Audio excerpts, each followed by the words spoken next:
जैसे समाधि खुली, भोले बाबा ने क्या देखा है कि पार्वती भी बराबर में बैठी सेवा कर रही है। भोले बाबा ने पार्वती को जवाब नहीं दिया। कैसे बोले? प्रण कर चुके, नहीं बोलते। क्या देखा कि एक बार कैलाश पर्वत पर देखा है, कैलाश पर्वत से होकर के ऊपर से विमान उड़ करके जा रहे हैं। तो पार्वती ने पूछ लिया, बाबा एक बात बता दो, क्या ये जो विमान जा रहे हैं वो कहां जा रहे हैं? भोले बाबा समझाए कि बोले देवी, तुम्हारे पिताजी के यहाँ पर यज्ञ का अनुष्ठान हो रहा है। तुम्हारे पिताजी ने यज्ञ अनुष्ठान किया है। ये सभी देवता जो है वो विमानों के द्वारा आपके पिता के यहाँ पर जा रहे हैं। पार्वती बोली, बाबा यदि आप आज्ञा कर दो तो मैं भी पिताजी के यहाँ पर चली जाऊं। लेकिन मेरे भैया, भोले बाबा ने उत्तर दिया, देवी एक बात बताओ, कभी भी किसी के यहाँ पर कोई धार्मिक अनुष्ठान हो, शादी विवाह हो, जब तक हमें निमंत्रण पत्र ना आए तो हमें बिना बुलाए नहीं जाना चाहिए। जवाब ये भी निकलता है, बहन बेटी अपने भैया के यहाँ, मैया के यहाँ, पिता के यहाँ बेटी बिना बुलाई जा सकती है। हाँ, लेकिन कब? जब दोनों तरफ से राजी रसौदा का व्यवहार हो, पहले से व्यवहार में कोई अड़चन नहीं हो। यदि हमारा तुम्हारा मेल अच्छा नहीं है, हमारे यहाँ पर कितना बढ़िया अनुष्ठान हो, जब तक निमंत्रण नहीं आएगा आप नहीं जाओगे। और भाईचारा अच्छा है तो रास्ते से निकल के जा रहे हैं, यदि हमने सुन लिया तो हम जरूर पहुंच जाएंगे। फिर हम ये प्रतीक्षा नहीं करेंगे कि हमारे लिए न्योता आया अथवा नहीं आया। देवी, आपके पिताजी ने हमें निमंत्रण नहीं भेजा है, जानती हो क्यों? बोली, आप बताओ ना। एक बार ब्रह्मा जी की सभा लगी थी, उस सभा में तुम्हारे पिताजी जब पधारे तो सभी देवता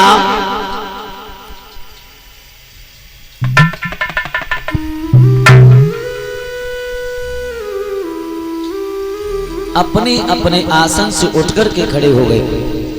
लेकिन मैं उनका दामाद होने के नाते आसन से नहीं उठकर के खड़ा हुआ। इसी बात से क्रोधित होकर के तुम्हारे पिताश्री ने हमें श्राप दे दिया। इसी बात से जलन के कारण उन्होंने हमें निमंत्रण नहीं भेजा है। देवी, आप हमारी बात को मानो, पीहर के लिए मत जाओ। बोले बाबा बोले, सब मैया बोलियो।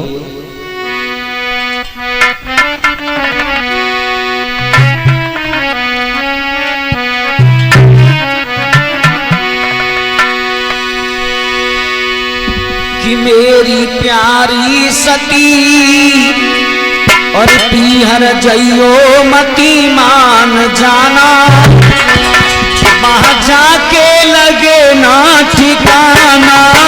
मेरी प्यारी जइयो मती मान जाना, वहां जाके लगे ना ठिकाना। मेरी प्यारी सती पीहर जइयो मती मान जाना, वहां जाकर लगे ना ठिकाना। मेरी प्यारी सती जियो सती माने जाना, वहां जाके लगे ना ठिकाना। यज्ञ बाबुल तेरे नीर रचाई, यज्ञ बाबुल तेरे नीर रचाई। मोपू पाती तक ना पठाई,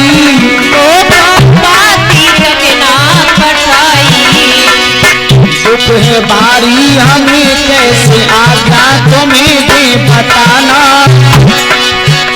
वहां जाकर लगे ना ठिकाना। मेरी प्यारी सती जियो सती माने जाना, वहां जाके लगे ना ठिकाना। भोले बाबा समझा रहे हैं, देवी बिना बुलाए कहीं नहीं जाना चाहिए। सुनो, बिना बुलाई हुई कर तुम जाओ, बिना बुलाई हुई कर तुम जाओ।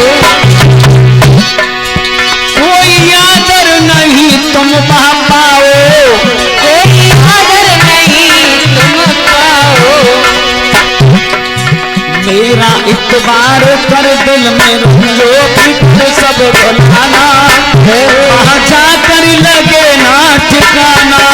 मेरी प्यारी तकदीर दिलो मदीना के जाना, वहाँ जाके लगे ना ठिकाना।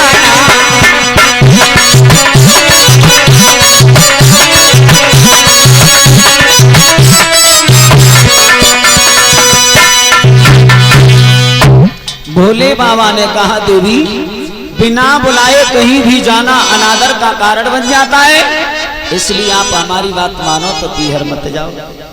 पार्वती का को माने, और खासकर हमारी माता बहनों में ये आदत होती है, हर जगह की मान जाएंगी, लेकिन अगर जिद कर गई कि आज मायके जाएबे है तो जाएबे है ही है, तो नहीं रुकती।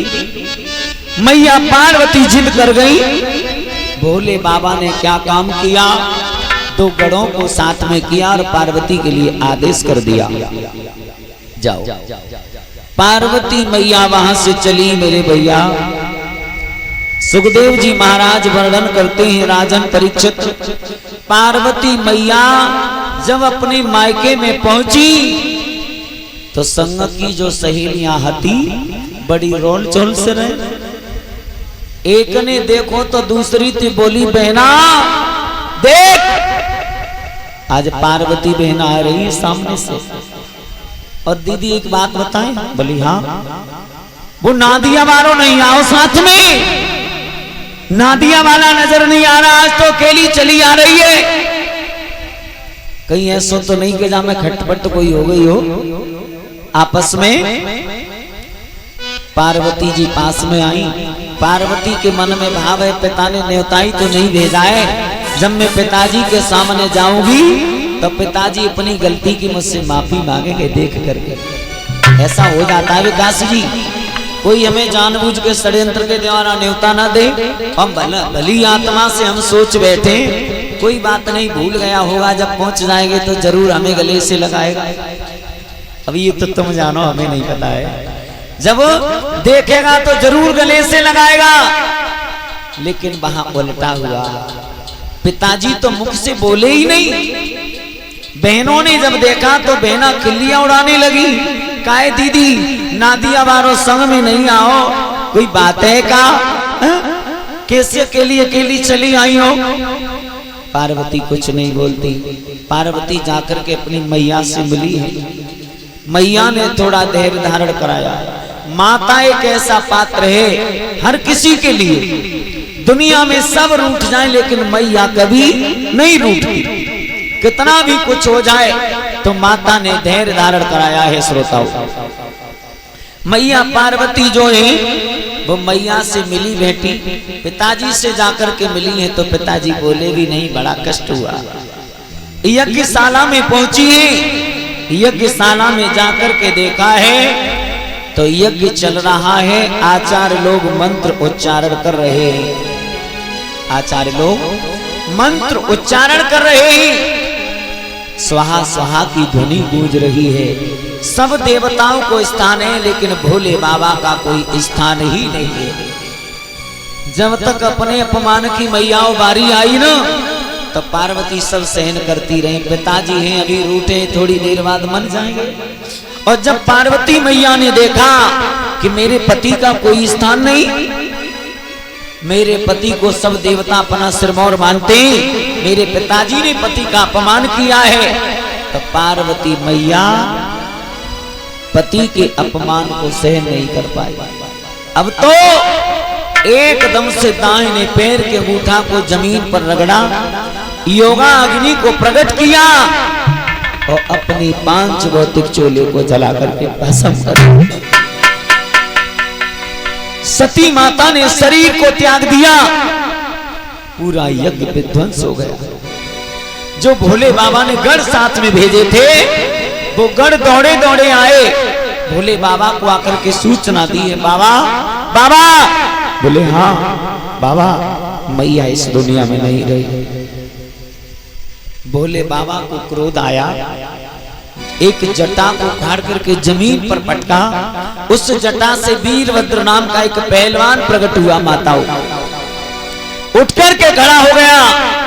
आदेश प्रभु क्या आज्ञा है, क्या करूं? भोले बाबा ने आदेश कर दिया, जाओ दक्ष के यज्ञ को विध्वंस कर दीजिए। जिन ब्राह्मणों ने हमारा अपमान किया है और जो देवता हमारे बिना भोग के वहां पर भोग पाते रहे, सबको नष्ट भ्रष्ट कर दीजिए। भोले बाबा के आदेश को पाकर के वहां से वीरभद्र चला, दक्ष के पूरे यज्ञ को विध्वंस कर दिया। काऊ ब्राह्मण की दाढ़ी खींच के फेंक दी, काऊ के दांत उखाड़ दिए, किसी का मुंह तोड़ दिया, और तो और जो यज्ञ के मुखिया यज्ञपति थे महाराज दक्ष, उनके सर को काट करके यज्ञ में स्वाहा कर दिया। यज्ञपति का जब यज्ञ ही नहीं रहा, यज्ञ का यज्ञपति जब नहीं रहा तो यज्ञ पूर्ण कैसे होगा? हो जाएगा? नहीं हो सकता। सब देवता बहुत हैरान हुए। ब्रह्मा जी के पास पहुंचे, नारायण भगवान को साथ में लिया, तो भगवान शिव के पास जाकर के सब देवता विनती करने लगे, प्रभु क्षमा करो, आप क्रोधावतार नहीं हो, आप तो करुणा के अवतार हो। बोलते ना हम, करुणावतारम संसार सारम, आप तो करुणा के अवतार हो, आप करुणा दिखाइए। भोले बाबा कहते हैं, देवताओं, मैंने जो यज्ञ विध्वंस कराया उसका मतलब ये नहीं कि यज्ञ अधूरा रह जाए। उसका सिद्धांत ये है कि मैं आपको शिक्षा देना चाहता हूं, जहां पर हमारे बड़े बुजुर्ग का अपमान हो, सम्मान नहीं हो, ऐसी जगह पर हमें बैठना नहीं चाहिए, ऐसी जगह पर हमें रुकना नहीं चाहिए। मुझे कोई स्थान नहीं मिला, तुम सब यज्ञ में सम्मिलित हो गए, क्या ये ठीक था? सब देवताओं ने मैया हाथ जोड़ करके क्षमा प्रार्थना की, तो भोले बाबा ने उस दक्ष के रुंड पर बकरे का शीश लगा दिया। अब जितना घमंड था दक्ष को अपने ऊपर, वो पूरा का पूरा घमंड धूल हो गया। पहले मनुष्य की वाणी बोलते थे, अब बकरा की वाणी बोलने लगे। कहा,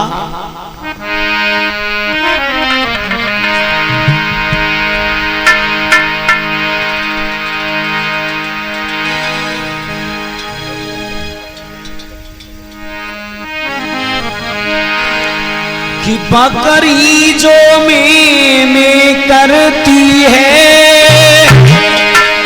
तो गले छुरी चलवाती है, और मैना जो मैना कहती है पिंजड़े में पाली जाती है।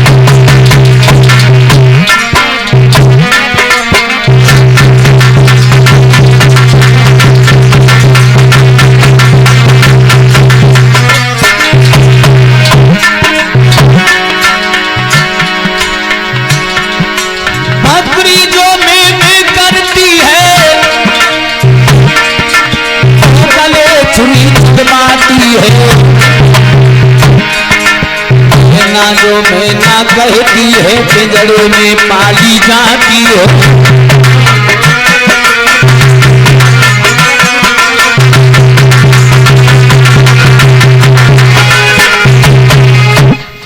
जो दक्ष पहले मनुष्य की भाषा बोलते थे, वो बकरा की वाणी बोलने लगे, मैं ही नहीं करते। श्रोताओं, माताएं बहनें ज्यादा जल्दी ना करें, केवल 20 मिनट का समय लेंगे, 20 मिनट का समय लेंगे। और अभी भोले बाबा मैया पार्वती का विवाह होगा। झांकी सजाई जा रही है, सुंदर सुंदर झांकियों का आप दृश्य भी देखेंगे। एक बात बताओ, अगर 10-20 मिनट ज्यादा हो जाए तो कोई आपत्ति नहीं होती है। और ये बात आप लिख लीजिए, जब आप में से 2-4 लोग खिसकने लगे ना,